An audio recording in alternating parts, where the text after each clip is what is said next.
Aling Edith, sabay na po tayo. Pagtapos, hanap natin si Buboy. Hindi. Kumain ka.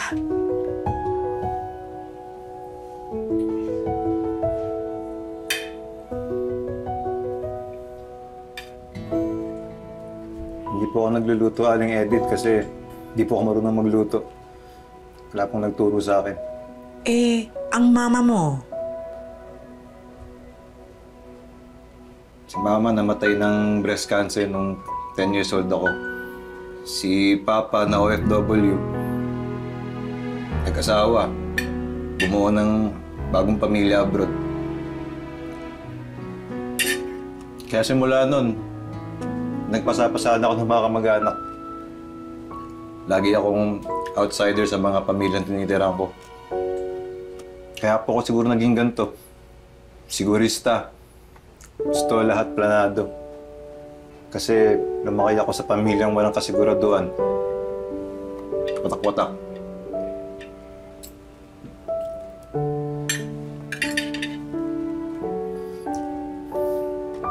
Maraming salamat po sa luto nyo, Nay Edith.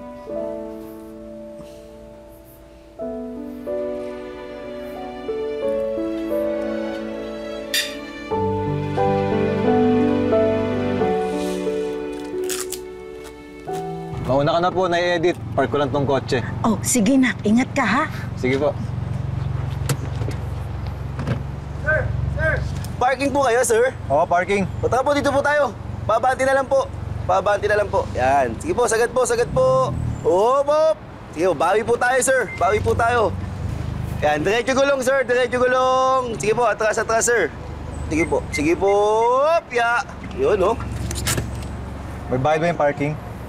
Kahit magkano lang, boss. Pangkain lang po.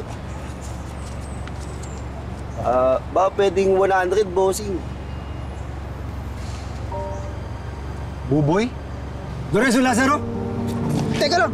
Teka lang! Boss, wala akong ginagawa masama. Boss, nagtatrabaho lang ako. Naay mo ba si Aling Edith? Po? Buboy? Nay? Nay? Nay?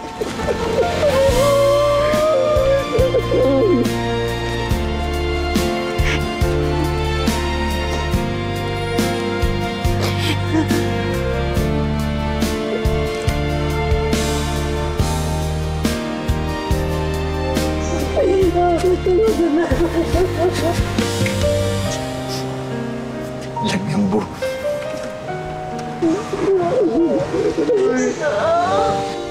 Anak ko, kaon ng kaon ka, ha? Oh, sige lang.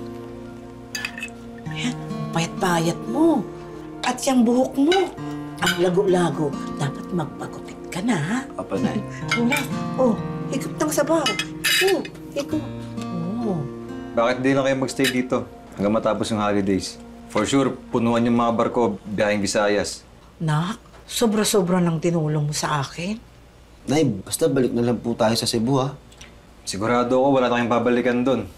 Dito muna kayo. Okay lang yun, Nak. Kaya naman naming magsimula sa wala, eh. Ang importante, kasama ko ng anak ko. Kasi kami na lang ang dalawang pamilya.